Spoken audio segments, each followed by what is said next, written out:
నమస్తే, welcome to our voice. నేను journalist నవత.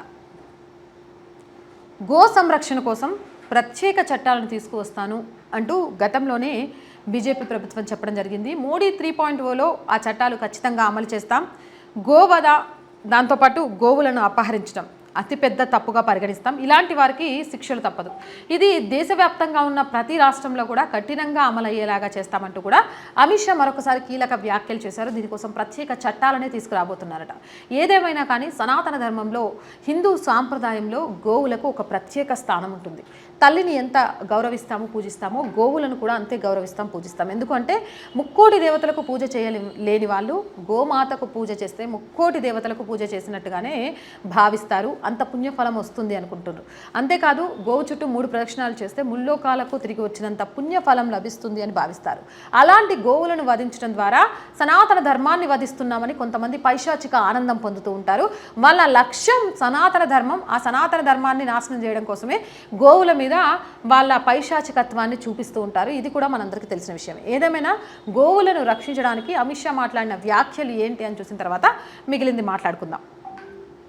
ప్రస్తుతం జరుగుతున్న పార్లమెంటు ఎన్నికలలో కేంద్ర హోంశాఖ మంత్రి అమిత్ షా సంచలన హామీ ఇచ్చిన సంగతి తెలిసిందే. అదే గోవధ మరియు గోవుల అక్రమ రవాణాను పూర్తిగా నిలిపివేయడం. మోడీ 3.0లో ప్రత్యేక చట్టాన్ని తీసుకొచ్చి గోవధ, గోవుల అక్రమ రవాణాకు సంబంధించి నిలిపివేస్తామని అమిత్ షా ప్రకటించిన సంగతి తెలిసిందే. ఈ విషయంపై అమిత్ షా మరోసారి మాట్లాడుతూ గోవధ, గోవుల అక్రమ రవాణా విషయంలో వాటిని నిర్మూలించడానికి దేశవ్యాప్తంగా కార్యక్రమాలను నిర్వహిస్తామని చెప్పారు. దేశంలోని ప్రతి రాష్ట్రంలో ఏవైతే కార్యక్రమాలు చేస్తున్నామో అవి అమలయ్యేలా చూస్తామని చెప్పారు. ఎవరైనా కాదు గీదు అని ఓవర్ యాక్షన్ చేస్తే వారి సంగతి కూడా చూస్తామని చెప్పారు. వారికి కఠినమైన శిక్షలు పడేలా మరో కొత్త చట్టాన్ని రూపొందిస్తాం. ఎట్టి పరిస్థితుల్లో దేశంలో గోవులు రక్షించబడాల్సిందే అంటూ అమిత్ షా మరో సంచలన వ్యాఖ్యలు చేశారు. ఎవరైనా గో సంరక్షణ విషయంలో గోవులను అపహరిస్తాం, గోవులను వధిస్తాం, గోమాంసాన్ని ఇష్టపడతామని మాట్లాడితే మాత్రం ఊరుకునేదే లేదు. తోలుడదిస్తాం, కేల్కతం, దుకాన్ బంద్ చేస్తాం, చట్టపరంగా చర్యలు తీసుకుంటాం. గో సంరక్షణ కోసమే ప్రత్యేక చట్టాలను తీసుకొని వస్తాం.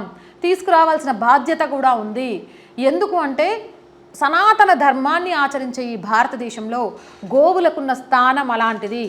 ఆ గోవులను, భారతదేశంలో మహిళలను, భారతదేశంలో గోవులను హరించి లేకపోతే హింసలకు గురి చేసి ఆక్రమించినంత మాత్రాన మీరు దేశాన్ని జయించినట్టే అని మాట్లాడుకుంటూ వాటి కోసమే పనిచేస్తూ ఉంటే సహించేదే లేదు. ఈ దేశ సంస్కృతి సాంప్రదాయాలు, ఈ దేశ సనాతన ధర్మానికి ఆనవాళ్ళైన గోవులను రక్షించుకోవడానికి ఇక భారతదేశంలో మోడీ 3.0 కట్టుబడే ఉంటుంది.